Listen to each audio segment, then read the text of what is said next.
கிறிஸ்துவுக்குள் அன்பான கர்த்தருடைய பிள்ளைகளே, இன்றைய வேதவசனமும் ஜெபமும் 1 தீமோத்தேயு 1:15 பாவிகளை ரட்சிக்க கிறிஸ்து இயேசு உலகத்தில் வந்தார் என்கிற வார்த்தை உண்மையும் எல்லா அங்கீகரிப்புக்கும் பாத்திரமுமானது. அவர்களில் பிரதான பாவி தான் என்று சொல்லுகிறார். என் அன்பு கர்த்தருடைய பிள்ளைகளே, ஆண்டவராகிய இயேசு கிறிஸ்து மரித்த பிற்பாடு தான் இந்த அப்போஸ்தலனாகிய பவுலை குறித்து எழுதப்பட்டிருக்கிறது. அப்பொழுது இயேசுவோடு இருந்த சீசர்கள் பிரசங்கிக்கிறார்கள்.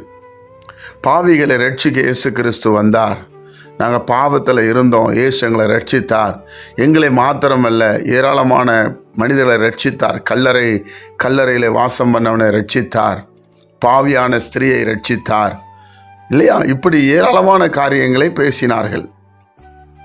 தேவனுடைய பிள்ளைகளே, அதனால தான் அந்த வார்த்தை உண்மை என்று இங்கே அப்போஸ்தலனாகிய பவுல் எழுதுகிறார், தீமோத்தேயு சொல்கிறாரு. அது ரொம்ப உண்மை. ஏன்னு சொன்னால், நான் ஒரு பிரதான பாவி, நான் சாதாரண பாவி இல்லைங்க, பிரதான பாவின்னு எழுதுகிறாரு. பாவிகளில் பிரதான பாவி நான் என்று எழுதுகிறார். அப்போது என் அன்பு கர்த்தருடைய பிள்ளைகளே, அப்போது ஏன் அப்படி சொல்கிறாருன்னா, அவர் அந்த அளவு தேவனுக்கு விரோதமான காரியங்களை செஞ்சார். அவர் யூதன் தான், நியாயப்பிரமாணத்தின்படி நடந்தவர் தான், சிறு வயதிலிருந்தே நல்ல போதகத்தை கற்றுக்கொண்டவர் தான். ஆனால் இயேசுவுக்கு அகெயின்ஸ்டாக செயல்பட்டதுனால தன்னை பாவி என்று அவர் காண்பிக்கிறார். தேவனுடைய பிள்ளைகளே, அப்போ இப்படிப்பட்டவர்களை ரட்சிப்பதற்காக தான் இயேசு கிறிஸ்து இந்த பூமிக்கு வந்தார். பாவத்தில் ஏராளமான பாவங்கள் இருக்கிறது. ஒவ்வொருத்தட்டையும் ஒவ்வொரு பாவம் இருக்கும். ஒருத்தட்ட இந்த பாவம் இருந்தால் இன்னொருத்தட்ட அந்த பாவம் இருக்கும். அதை நாம் அறிந்து கொள்ள வேண்டும். அதனால தான் ஆண்டவரே, நான் பாவி, என்னை ரட்சியும் என்று சொல்லி நாம் ஜெபிக்க வேண்டும் என்று வேதம் சொல்லுகிறது. என் தாய் என்னை பாவத்தில் கற்பந்தரித்தாள், அப்போ அது ஒரு பாவம். தீய நோக்கம் ஒரு பாவம்.